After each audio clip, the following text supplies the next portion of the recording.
As YouTube creators, we often find ourselves buying more and more things, which end up taking up a lot more space, taking extra time to actually set up, and honestly isn't always needed, and that is where the Sony FX30 comes in. It is a pocket-sized cinema line camera that offers a bunch of great features and honestly could be the ultimate YouTube camera, but let's see if it can make your life easier. So let's get into it.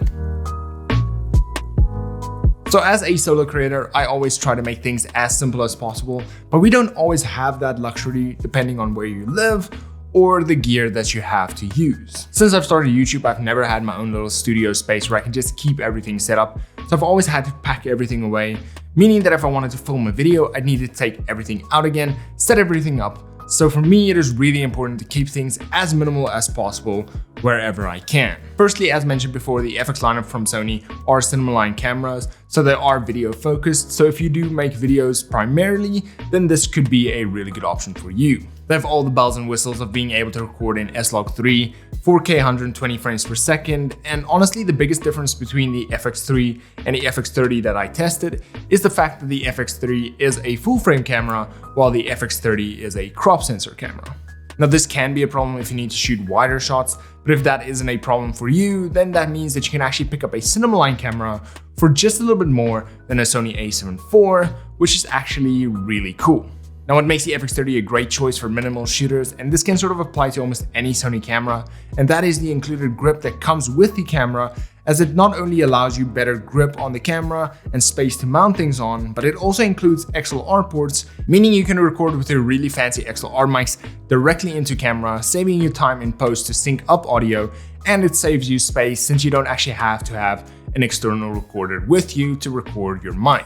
Now while using the FX30, I really enjoyed how easy it was to use. There aren't any weird settings, and if you are used to a DSLR or mirrorless camera, then you'll feel right at home using this one. Now you don't have a viewfinder, which is fine since this is aimed towards video creators anyway, and they've added almost 100 lights to show you whether or not you are recording, which can really help out in a pinch. Then you also have the ability to shoot in many different color profiles, frame rates and resolutions. So if you're looking for a camera that can do almost all of the video work that you need it to do, then this is a really solid option for that. You can record everything from your A-roll and your B-roll in 4K since it can do up to 4K 120 frames per second.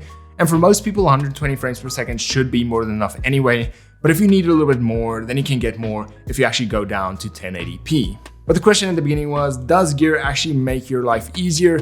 And will the FX30 do that for you? Or will it just become another camera that you add to an endless pile of cameras and mics that you own?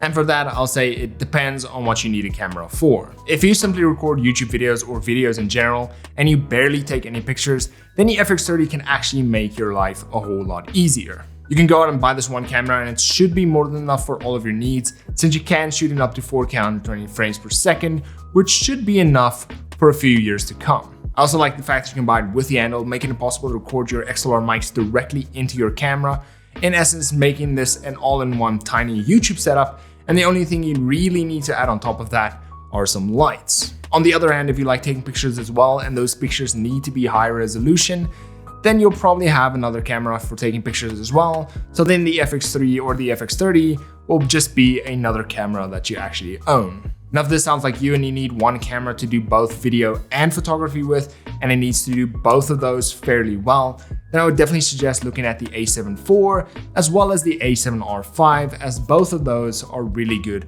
at both of those tasks. Now I just need to make one thing clear, there's nothing wrong with owning multiple cameras where each have a different task where they excel at, but this video is more aimed towards people like me who are looking to minimize their setup and buy gear that actually simplify their life, and if that is you, then I hope that this video helped you out. Choosing the gear that inevitably makes your life easier will be the gear that suits your needs the best, and because it suits your needs, it will make your life easier. Sometimes it is good to sit back and see what it is that you need a camera for, then going out and seeing what you can actually buy that fits those needs, and then potentially even saving up a little bit more to go out and buy the perfect camera that fits most of those needs. Honestly, even though the FX30 is a really great camera and arguably takes better video than my a7 IV, buying the FX30 wouldn't really make my life easier, as I love taking pictures with my a7 IV, and that means that I'll still have to go out and buy a photo camera to sort of scratch that itch for myself. Now, if we're purely taking this as a YouTube setup, then the FX30 can definitely save me a bunch of time. Since I wouldn't have to use external recorders like I am right now, I can just record my XLR mic directly into the camera, saving me time setting up my videos, saving me space to store all of this, and then of course saving me time when I actually edit the videos and having to sync up all of the audio together. And then lastly, what makes my life easier may not make your life easier. It may not make someone else's life easier. So stop looking at other people and saying, well, that piece of gear or that piece of tech made their life easier, so it'll probably make my life easier. And rather go out and see what will make your life easier and then go for the piece of gear or tech that will do that for you. And then, as always, until next time, cheers.